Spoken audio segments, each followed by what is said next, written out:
అందమైన చర్మ సౌందర్యం మీ సొంతం. Second aqua radiance deep cleansing gel.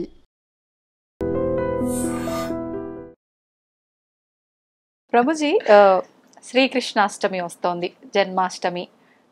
అంటే మీరు తప్ప ఇంకెవరు బాగా చెప్పలేరేమో అని నా అభిప్రాయం. మీ మాటల్లో ఒక్కసారి ఆ విశిష్టత గురించి తెలియజేయండి. కృష్ణం వందే జగద్గురుం వసుదేవ వసుతం దేవం కంసచారూఢమర్దనం దేవకీ పరమానందం కృష్ణం వందే జగద్గురు. భగవంతుడు యొక్క అన్నిటికంటే ప్రేమ కృపని కానీ మనం అనుభవించాలి అని అనుకుంటే భగవంతుడి యొక్క అవతారాన్ని చూడాలి. భగవంతుడు ఎంత కృపతో మనకి నచ్చిన, మనందరికీ పిల్లలంటే ఇష్టం కదండి. పిల్లలు ఏం చేసినా మనకు నచ్చుతుంది. అరే వీళ్ళందరికీ పిల్లలు ఏం చేసినా నచ్చుతుంది కదా, నేను కూడా ఒక పిల్లవాడిలా వస్తాను అని కృష్ణుడు పిల్లవాడిగా వచ్చి ఎన్ని లీలలు చేశాడు. కృష్ణ లీలలు వింటూనే మన మనసు అలా కృష్ణుడి లోపల లయం అయిపోతూ ఉంటుంది. ఆ కృష్ణ లీలల్లో తన్మయత్వం పొందుతూ ఉంటాం. మనం కూడా చిన్నపిల్లలం అయిపోతాం ప్రభుజీ. ఆ కృష్ణుడు తన లీలలు చేసి ఈ ప్రపంచంలో అందరినీ ముగ్ధ మనోహరాన్ని చేయడానికి వచ్చిన రోజే శ్రీకృష్ణ జన్మాష్టమి. అటువంటి జన్మాష్టమి రోజు మనం అత్యంత కృతజ్ఞతాభావంతో భగవంతుని ఆరాధన చేయాలి. ఉపవాస దీక్షతో మంచి నైవేద్యములు, చెప్పని భోగ్ అంటారు, 56 రకాల నైవేద్యములు భగవంతుడికి చేస్తారు చాలా మంది. వివిధ రకాల స్వీట్లు చేసి భగవంతుడికి తులసితో అభిషేకం చేసి చక్కగా అలంకరణ చేసి అర్చన చేసి నివేదన, ఆరతి, తర్వాత పిల్లలందరినీ కృష్ణుడిలాగా అలంకరణ చేస్తారు, ఉట్టి కొట్టిస్తారు, పాదాలు వేస్తారు. ఆ రోజే పెద్ద ఉత్సవం అండి. ప్రొద్దున నుంచి రాత్రి దాకా ఆలయానికి వెళ్ళటం, దర్శనం చేసుకోవటం, గోసేవ చేసుకోవటం. చాలా అద్భుతమైన రోజు శ్రీకృష్ణ జన్మాష్టమి.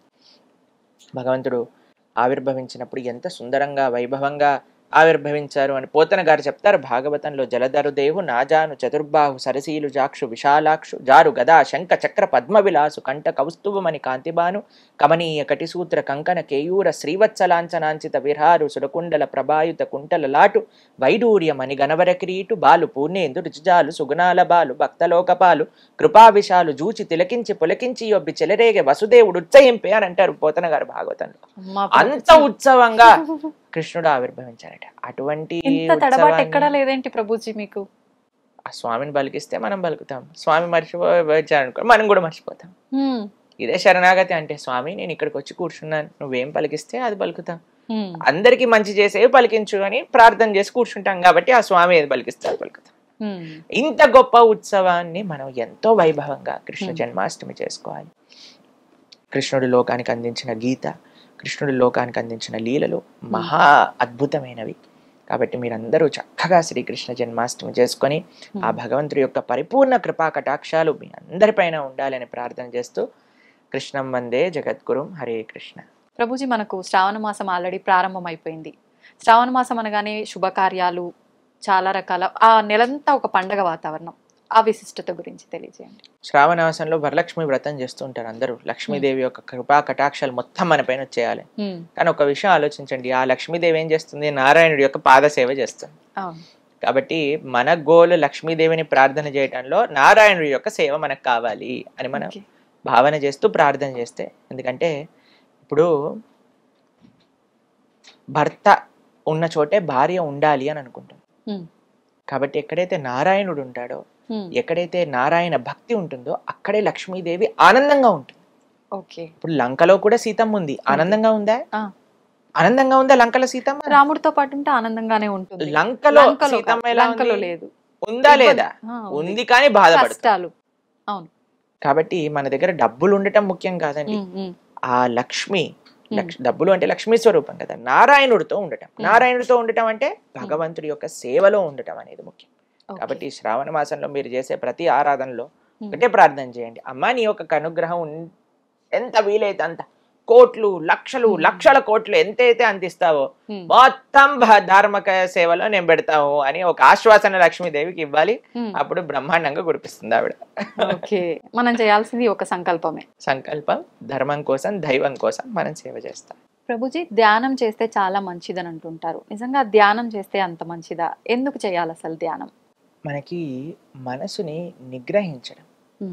ఇప్పుడు మనసు ఏం చేస్తుందంటే అండి, వాయోరివ సుదుష్కరం అని భగవద్గీతలో అర్జునుడు కృష్ణుడికి చెప్తారు. మనసుని నిగ్రహించడం అనేది చాలా కష్టమైన విషయం. ఇప్పుడు చూడండి, ఒక్క నిమిషంలో మన ఇద్దరం మాట్లాడుకుంటున్నట్టే ఉంటుంది, కానీ మనసు అలా రౌండ్ తిప్పేసి వచ్చేస్తుంది అనమాట. కరెక్ట్. మేము మాట్లాడే లోపల అన్ని ప్రదేశాలు వెళ్ళిపోయి నెక్స్ట్ ఏంటి, ఎల్లుండి ఏంటి, పోయిన సంవత్సరం ఏంటి, వచ్చే సంవత్సరం ఏంటి అన్ని తిరిగేసి వచ్చేస్తుంది. అంతే. అంత కెపాసిటీ మనసుకుంది. మనసుని నిగ్రహించడం అనేది ఎందుకు, ఒక పిల్లవాడు అల్లరి చేస్తున్నాడు అనుకోండి, అటు వెళ్తున్నాడు ఇటు వెళ్తున్నాడు ఏడుస్తున్నాడు అంటే అమ్మ ఏం చేస్తుంది, ఒక బొమ్మ తెచ్చి చేతిలో పెడుతుంది. ఎప్పుడైతే బొమ్మ చేతిలో పట్టుకుంటాడో దాంతో ఆడుకుంటూ కూర్చుంటాడు. అలా మన మనస్సు యొక్క తత్వం ఏంటి అంటే ఇటు పరిగెత్తా అటు పరిగెత్తా, దీని గురించి ఆలోచించా, అక్కర్లేని విషయాలని నెత్తిపైన తెచ్చుకొని ఇది నా కష్టాలు, ఇది నేనే ఉద్ధరించాల్సింది అని అనవసరమైన విషయాలన్నీ మన మనసు మన పైన వేసుకుంటుంటుంది. దీన్ని ఎలా ఆపటం అంటే, ఒక చిన్న పిల్లవాడికి ఎలా అయితే మనస్తత్వమో మనసు కూడా అదే మనస్తత్వం. కాబట్టి మనసుకు ఒకటి ఇవ్వాలి. మీకు ఒక విషయం చెప్తాను. ఒక పిల్లవాడు తపస్సు చేశాడు అనమాట. ఒక యోగి వచ్చాడు ఆ మార్గంలో వెళ్తూ ఉంటే. ఆ యోగిని అన్నారు, అయ్యా నేను ఇంత తపస్సు చేశాను కదా, నాకు ఏదో ఒకటి వరంగా ఇవ్వు అని అంటే, ఆ యోగి సరే అయ్యా తదాస్తు, నువ్వు ఏం అడిగినా ఇస్తాను, నాకు ఒక జీనీ కావాలి అని అడిగాడు. జీనీ అంటే ఒక ఆత్మ లాంటిది అనమాట. అంటే మనం ఏం చెప్పినా చేసేది అనమాట. అయితే ఈయన ఏం చెప్పాడంటే, ఈ జీనీని ఇస్తాను కానీ ఒక రూల్ ఉంది దీనికి, ఎప్పుడైతే నువ్వు దీనికి పని చెప్పవో అప్పుడు నేను చంపేస్తుంది, అదే చంపేస్తుంది, దీనికి ఎప్పుడు పని చెప్పు అని చెప్తాడు. సరే అని ఇంటికి తీసుకెళ్తాడు. ఇంటికి తీసుకెళ్ళంగానే చూస్తాడు, ఓ ఇల్లంతా గలీజ్ గలీజ్గా ఉంది, ఇల్లు శుభ్రం చేయి, ఒక్క నిమిషంలో శుభ్రం చేసేస్తుంది, బాసనలు దోమేస్తుంది, వంట చేసేస్తుంది, ఇల్లు కడిగేస్తుంది, వరండా క్లీన్ చేస్తుంది, గార్డెనింగ్ చేసేస్తుంది. ఇంకేం పని ఉంటుందండి వీడు పని కోసం ఆలోచిస్తున్నాడు, కత్తి తీసింది చంపేయడానికి, దగ్గరకు వస్తుంది అంటే, అరే ఏం చెప్పంటారు వీడికి పని అంతే, సరే ఒక పని చేయి, మెట్లెక్కు కిందికి దిగు అని అన్నాడు. సరే మెట్లెక్కుతుంది కిందికి దిగుతుంది, నేను చెప్పేంత వరకు మెట్లెక్కుతూ కిందికి దిగు అని, మెట్లెక్కుతుంది కిందికి దిగుతుంది, వీడికి ఏమైనా పని గుర్తొచ్చింది అనుకోండి, అప్పుడు ఈ పని చేయమంటాడు. ఆ పని అయిపోగానే మెట్లెక్కు కిందికి దిగు, అది పైకి ఎక్కుతుంది కిందికి ఎక్కుతుంది, కిందికి దిగుతుంది. కానీ ఆపాము అని అంటే చంపేస్తుంది. మన మనసు కూడా అలాంటిది. దాన్ని దేంట్లోనైనా ఎంగేజ్ చేయలేకుండా ఖాళీగా పెట్టామనుకోండి, మనల్ని పిండ ఆరేస్తుంది అనమాట. కాబట్టి అందుకే ideal mind devil's workshop అంటారు. కాబట్టి మనము ఎప్పుడైతే ధ్యానం చేస్తాం, మంత్ర ధ్యానము అని అంటాం. మనం మా భక్తి మార్గంలో, కృష్ణ భక్తి సాంప్రదాయంలో మేము చేసేది మంత్ర మెడిటేషన్ అంట. మంత్ర ధ్యానం అంటే మంత్రం పఠిస్తూ భగవంతుడి పైన ధ్యానం చేయడం. మంత్ర అంటే మనత్రాయతే ఇది మంత్ర, మనస్సుని సంస్కరించేదే మంత్రము, మనస్సుని మంచి మార్గంలో పెట్టేదే మంత్రము, మనస్సుని నిగ్రహించేదే మంత్రం. అందుకే హరే కృష్ణ కృష్ణ కృష్ణ హరే హరే, హరే రామ రామ రామ హరే హరే. ఈ మంత్రాన్ని మేము ప్రతిరోజు 2 గంటల సేపు ధ్యానం చేస్తాం, మంత్ర పఠనత. ఎందుకు అనంటే, ఆ 2 గంటలు ఇప్పుడు మనం ఫోన్ ఎలా అయితే బ్యాటరీ రీఛార్జ్ అవ్వడానికి ఛార్జింగ్ పెడతామో, మన మనస్సుకి, మన శరీరానికి, మన ఇంద్రియాలకు ఒక ఛార్జింగ్ ప్రొద్దున పూట లేసా చేసేసుకున్నాం అనుకోండి, రోజంతా ఇంకా మాకు ఇంకా తిరుగులేనట్టు ఎనర్జీ వచ్చేస్తుంది అనమాట. ఇప్పుడు చూడండి, ఈ రోజు మీతో మాట్లాడేటప్పుడు ఇది నాది 6వ ప్రోగ్రామ్. ఎంత ఎనర్జెటిక్ గా ఉన్నారు. ఎలా వచ్చింది ఎనర్జీ అని అంటే, ఆ కరెంట్ వైర్ లో కరెంట్ వేలు పెట్టామనుకోండి, ఆ కరెంట్ షాక్ తో ఇలా ఊగిపోతాం కదా. కృష్ణ ఈ సోర్స్ ఆఫ్ పవర్. ఆయనతో మనం కనెక్షన్ పెట్టుకోవటం ఏంటి అంటే, ఆయన నామాన్ని జపం చేయటం. ఎప్పటి వరకైతే ఆ పవర్ కనెక్టెడ్, ఇప్పుడు చూడండి మీరు ఫోన్ కి ఛార్జింగ్ పెట్టి ఎన్ని రీల్స్ తిప్పినా సరే ఏం అవ్వదు. కాబట్టి అలా ఆ పవర్ కనెక్షన్ ఉంచుకోవటమే మంత్ర. మనత్రాయతే ఇది మంత్ర. కాబట్టి మంత్ర జపం, సాధన ఇవన్నీ ఉండటం చేత మనస్సు నిగ్రహం. అందుకే ఆధ్యాత్మిక మార్గంలో ఈ మంత్రం అనేది అంత ముఖ్యం అన్నమాట. కాబట్టి ఈ హరే కృష్ణ మహామంత్రం, హరే కృష్ణ కృష్ణ కృష్ణ హరే హరే, హరే రామ రామ రామ హరే హరే, ఇది షోడశాక్షరనామ్నాం కలి కల్మషనాశనం నాతర పరతరోపాయ సర్వవేదేషు దృశ్యతి అని అంటే, కలి కల్మషాన్ని, కలి అన్నిటికంటే పెద్ద స్థానం ఏంటో తెలుసండి, కలి ఉండేది మనసు. కాబట్టి ఆ కలి ప్రభావం మొత్తం కూడా బయటికి తీసేస్తుంది. ఈ మంత్రానికి అంత శక్తి ఉంటుంది. కాబట్టి అందరూ చక్కగా జపం చేయండి, మనసుని మంచి మార్గంలో పెట్టండి. ప్రభుజీ, కొత్తగా ధ్యానం చేయాలనుకునే వాళ్ళు ఇందాక మీరు చెప్పినట్టుగా ఒక్క దగ్గర ఏకాగ్రత అనేది పెట్టలేకపోతుంటారు. రకరకాల ఆలోచనలు, ఎన్నో రకాల జరిగినాయి, జరగబోయేవి వస్తూనే ఉంటాయి కళ్ళ ముందరికి. ఎంత చేద్దామన్నా కుదరదు. అలాంటి వాళ్ళ పరిస్థితి ఎలా సాధ్యపడుతుంది? మనసు పని ఆలోచించడం, ఉమ్, మీ పని మంత్రాన్ని జపించడం. అంతే. మనసుని పట్టించుకోవద్దు. మంత్రాన్ని జపం అంటే ఏంటో తెలుసా అండి? మనం మంత్రాన్ని ఎలా జపించాలి అంటే మన చెవులకి వినపడాలి. ఉమ్, మనం అనే మంత్రం మనకి వినిపించాలి. హరే కృష్ణ కృష్ణ కృష్ణ హరే హరే, హరే రామ రామ రామ హరే హరే. మన మంత్రం మనం వింటున్నామా? ఉమ్, అదే మన ధ్యాస. మనసు అక్కడ వెళ్ళండి, ఆస్ట్రేలియాకి వెళ్ళనివ్వండి, యూకేకి వెళ్ళనివ్వండి, అమెరికాకి వెళ్ళనివ్వండి, అది పడనివ్వండి. మనం ఎప్పుడైతే ఇలా మెల్లమెల్లగా మెల్లమెల్లగా మంత్రాన్ని వింటూ వింటూ వింటూ జపిస్తూ ఉంటామో, ఇప్పుడు చూడండి, పిల్లలు అల్లరి చేస్తున్నప్పుడు వాళ్ళు ఏమనుకుంటారంటే, అమ్మ ఏదో కిచెన్లో బిజీగా ఉంది, నాన్న ఆఫీస్ పని చేసుకుంటున్నాడు కాబట్టి అటు ఇటు ఇటు అటు వెళ్తున్నాడు. తను ఒకసారి అమ్మ ఏయ్ అన్నదనుకోండి, వాళ్ళు అక్కడ ఉంటారు. మంత్రం ఏం చేస్తుంది? మనసు ఇటు ఇటు అటు ఇటు పరిగెత్తుంది. హరే కృష్ణ అనగానే, అయ్యో వీడు ఏం చేస్తున్నాడు, గమనిస్తున్నాడా నన్ను, నేను అటు ఇటు పరిగెత్తుతున్నానని వచ్చి మన దగ్గర కూర్చుంటుంది. మెల్లమెల్లగా మెల్లమెల్లగా మెల్లమెల్లగా ఆ సాధన వల్ల మనసు మన దగ్గరకు వస్తుంది. ఫస్ట్ మనసు గురించి పట్టించుకోకండి, మంత్రం పైన ఫోకస్ పెట్టండి. మంత్రం ఎప్పుడైతే మనం అధ్యయనం చేస్తున్నామో మనస్సు కూడా మన దగ్గరకు వచ్చి కూర్చుంటుంది, చక్కగా మనం చెప్పిన మాట. సమయం పడుతుంది, ఓపిక అవసరం. సమయం చూసుకోవాలంటారా ప్రభుజీ ధ్యానం చేయటానికి? కరెక్ట్ సమయం ఏంటంటారు? తెల్లవారుజామున. ప్రభుజీ, భగవంతుడు సర్వత్రా ఉన్నాడు, ప్రతి ఒక్కరిలో భగవంతుడు ఉన్నాడు, ఎక్కడ చూసినా భగవంతుడు ఉన్నాడు, భగవంతుడు లేని ఒక ప్లేస్ అనేదే లేదు అంటుంటారు కదా. మరి భగవంతుడు అంతటా ఉన్నప్పుడు ఎందుకు ప్రత్యేకంగా ఆలయాలకి, గుళ్ళోకి వెళ్ళి భగవంతుని దర్శనం చేసుకోవాలంటారు? గాలి అంతటా ఉంది కదండి.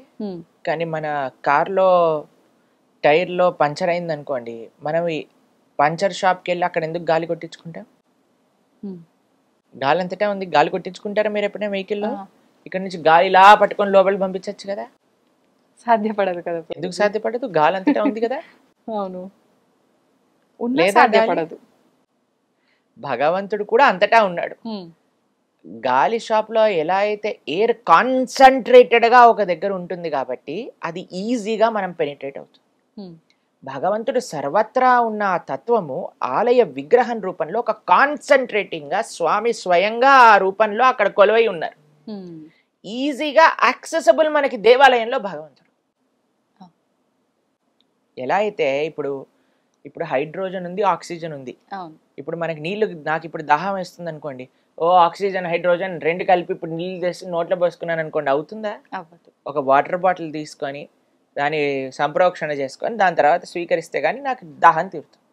అలానే భగవంతుడు అంతటా ఉన్నాడు, సర్వత్రా ఉన్నాడు. అది భగవంతుడు చెప్పింది, భగవంతుడి తత్వమే సర్వత్రా ఉన్నాడు. మీరు సర్వత్రా ఉన్నాడు అని నమ్ముతున్నప్పుడు ఆలయంలో విగ్రహంలో కూడా ఉన్నాడు కదా. ఉన్నాడు. ఆలయంలో విగ్రహంలో భగవంతుడిని పర్సీవ్ చేయటం చాలా ఈజీ, చాలా సులభం. అందుకోసం మనం ఆలయానికి వెళ్ళి ఎప్పుడైతే ఆ స్వామి యొక్క రూపాన్ని, ఆ స్వామి యొక్క దర్శనాన్ని, స్వామి యొక్క సేవలను మనం ఆస్వాదన చేస్తామో, ఇప్పుడు కనిపించేదే చూడలేకపోతే, కనిపించేదే ఆస్వాదించకపోతే కనిపించింది ఏం చూస్తామండి? అస్సలు సాధ్యపడదు. ఇప్పుడు జనాలకి మూర్తి భగవంతుడి యొక్క శ్రీ విగ్రహాన్నే దూషిస్తున్నారు, భగవంతుడి యొక్క శ్రీ విగ్రహాన్నే ఇది చేస్తున్నారు, భగవంతుడినే దూషిస్తున్నారు. కొన్ని ప్రోగ్రాంలు మేము ఎప్పుడైనా ఇంటర్నెట్ లో చూస్తే మాకు ఆశ్చర్యం వేస్తుంది. పెద్ద పెద్ద వాళ్ళు అసలు మన ఉండే దేవీ దేవతలను కూడా నిందిస్తూ వాటిపైన వెటకారంగా మాట్లాడుతూ, అది ఎంత మహాపాపమో తెలుసా మీకు? కాబట్టి సరి అయిన తత్వం తెలియకపోతే వాళ్ళు, మీకు విషయం తెలుసా, భగవంతుడు సాక్షాత్తుగా మన ముందుకు వచ్చిన ఎవడో నాటకం వేసుకొని వచ్చాడు, వేషం వేసుకొని వచ్చాడు అనుకుంటాడు. భగవంతుడిని చూడడానికి భగవంతుడి యొక్క కృప ఉండాలండి, లేకపోతే పర్సీవ్ చేసుకోలేరు. నిజంగా అంతటి అదృష్టం దక్కుతుందంటారా ప్రభుజీ? నిజంగా బ్రహ్మాండంగా ఎవరైతే వినయంతో, గర్వం లేకుండా శాస్త్రం పైన, ఆచార్యుల పైన, భక్తుల పైన నమ్మకం పెడతారో అటువంటి వాడికి భగవద్ దర్శనం అయి తీరుతుంది. కానీ ఎవరైతే గర్వంతో, అహంకారంతో, నేనే పోటుగాన్ని అని అనుకొని అందరిని నిందిస్తున్నారో అటువంటి వాడికి ఎన్నటికీ భగవద్ దర్శనం కాదు, మహాపాపం చుట్టుకుంటాం. కాబట్టి మనం ఏదో మైక్ ఇచ్చాం కదా, కెమెరా ఉంది కదా అని మనకి ఇష్టం వచ్చినట్టు మాట్లాడకూడదు, చాలా జాగ్రత్తగా ఉండాలి. ప్లస్ ఇంకో విషయం చెప్తాను, ఎవరిని ఏం అడిగి తెలుసుకోవాలి అనే విషయం కూడా మనకు తెలిసి ఉండాలి. ఇప్పుడు చూడండి, మేము మీ దగ్గరకు వచ్చి ఒక న్యూక్లియర్ రియాక్టర్ని ఎలా ఆఫ్ చేయాలి Hmm. అని అడిగాను అనుకోండి, మీరేం చెప్తారు? నన్ను నాకు ఎందుకు తెలియదు అడుగుతున్నారండి ప్రభుజీ, న్యూక్లియర్ నాకు సంబంధం రియాక్టర్ లేదు గురించి? కదా. ఎవరైతే న్యూక్లియర్ సైంటిస్ట్ ఉన్నో ఆయన అడగండి అని. అవును ప్రభుజీ. మనం వెళ్ళి ఆధ్యాత్మికత గురించి ఎవరెవరినో కూర్చోబెట్టి అడిగేసాం అనుకోండి, వాళ్ళ దగ్గర నుంచి వచ్చే సమాధానాలు అలానే ఉంటాయి. కరెక్ట్. భగవంతుడి గురించి తెలుసుకోవాలి అని అంటే భాగవతోత్తముని అడగాలి. కాబట్టి ఎవరైతే ఆ విషయం గురించి నేర్చుకున్నారో, చదువుకున్నారో అటువంటి వ్యక్తిని మనం ఆశ్రయించడం ఫస్ట్. ప్లస్ వ్యక్తి కూడా మనకి పరిజ్ఞానం ఉన్నంత వరకే ఆన్సర్ చెప్పాలి, దాని ప్రకారంగానే మాట్లాడితే అప్పుడు ఆయన మర్యాద అనేది కూడా ఉంటుంది. కాబట్టి అది చాలా ముఖ్యమైన తత్వం ఆధ్యాత్మికతలో. తెలిసిన విషయాలు వినయంగా ఎప్పుడైతే మనం స్వీకరిస్తామో భగవంతుడు కనిపించి తీరుతాడు, దాంట్లో ఎటువంటి సందేహం లేదు. ఎవరో కోటికి ఒకరు ఉండుంటారు అట్లాంటి అదృష్టవంతులని నేను అనుకుంటా ప్రభుజీ ఈ కలియుగంలో. కృష్ణుడు భగవద్గీతలో ఏమని చెప్పారు తెలుసా? మనుష్యానాం సహస్రేషు అంటే 1,00,000 మందిలో ఒక్కడు భగవంతుని తెలుసుకుంటాడు. వాసుదేవ సర్వమితి సమహాత్మ సుదుర్లభ, చాలా చాలా దుర్లభం భగవంతుడే అంతటా ఉన్న తత్వము అని తెలుసుకునేవాడు అని. పాపం కృష్ణుడికే ఆ ఎక్స్పెక్టేషన్ ఉందంటే అది రియాలిటీనే కదండి. పాపం కృష్ణుడి ఎక్స్పెక్టేషనే అంతే ఉంది. బహూనాం జన్మనామ్యంతే జ్ఞానవాన్ మాం ప్రపద్యతే వాసుదేవ సర్వమితి సమహాత్మ సుదుర్లభ. బహూనాం చాలా చాలా జన్మలు ఎత్తి ఎత్తి సంసారంలో అనుభవించి అనుభవించి అనుభవించి తర్వాత తెలుస్తుందట అటువంటి వ్యక్తికి అయ్యా కృష్ణుడే సర్వత్వము అని. అటువంటి వ్యక్తి చాలా దుర్లభమైన మహాత్ముడు అని కృష్ణుడు చెప్పాడు భగవద్గీత. కాబట్టి అంత ఈజీ కాదండి భగవంతుడి గురించి అర్థం చేసుకోవటం. కానీ ఎవరికైతే వినయం ఉంటుందో, విశ్వాసం ఉంటుందో వాడు అర్థం చేసుకోవచ్చు. ఇది సీక్రెట్. సీక్రెట్ ఇస్ వినయం అండ్ విశ్వాసం. ఇప్పుడు రివీల్ అయిపోయింది సీక్రెట్. ఓకే.